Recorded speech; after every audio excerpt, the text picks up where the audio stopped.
Bienvenue sur MyForex Money. Alors dans cette vidéo, je vais t'expliquer tout ce que tu dois savoir sur les zones de support. Alors si tu es débutant, intermédiaire et avancé, que tu as du mal à t'en sortir au Forex, cette chaîne est faite pour toi parce qu'ici, je t'apprends à des stratégies qui vont t'aider à faire des profits au Forex.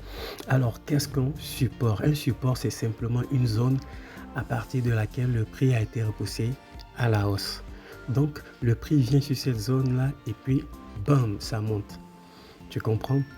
C'est ce qu'une zone de support. Il faut savoir que sur les zones de support, on va en buy, c'est-à-dire en achat. Maintenant, comment identifier tes zones de support? Pour identifier tes zones de support, il faut aller sur les grands time frames. Minimum H1, sinon tu vas sur H4, daily ou weekly. Mais j'aime plus H4 daily. Tu comprends? Ça, ce sont mes deux time frames. Donc, tu vas aller sur ces zones, sur ces time frames là, et puis tu vas identifier, tracer ta zone de support. Et pour tracer ta zone de support, il faut au minimum 2 points. Tu comprends? D'accord. Et il y a une chose qu'il faut retenir. C'est vrai que sur les zones de support, tu comprends, quand le prix arrive, il faut partir en achat.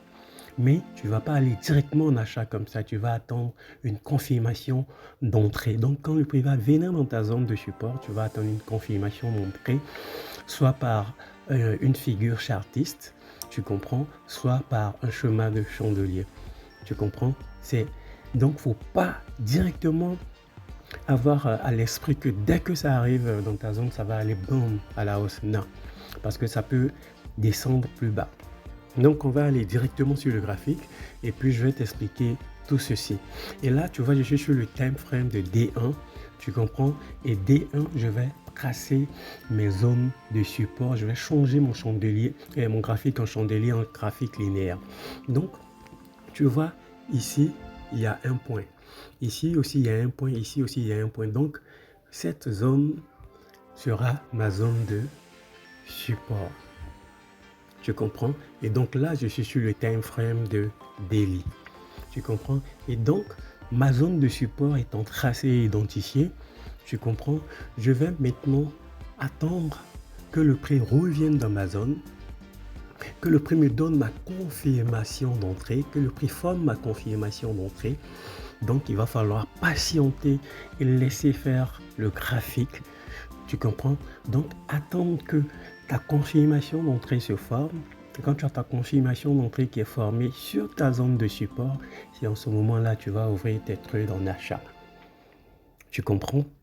Tu vas ouvrir tes trades en achat. Et ta confirmation d'entrée, ça va dépendre de toi. Parce que je t'ai dit, il y a deux types de confirmation d'entrée. Tu comprends? Et donc, ne te précipite jamais. Ne fais pas ces erreurs que moi, j'ai commis quand je commençais. Quand tu as identifié ta zone de support, ça ne veut pas dire dès que le prix va arriver, ça va directement aller à la hausse. Donc, ne fais pas cette erreur-là. Ok? Donc, voici pour la vidéo sur les supports. Si tu as aimé cette vidéo, tu nous mets un gros pouce au chaîne. Si tu as des questions, tu nous les laisses en commentaire et surtout, partage nos vidéos pour que le maximum de personnes puissent avoir accès à ces informations. Sur ce, je te dis à bientôt.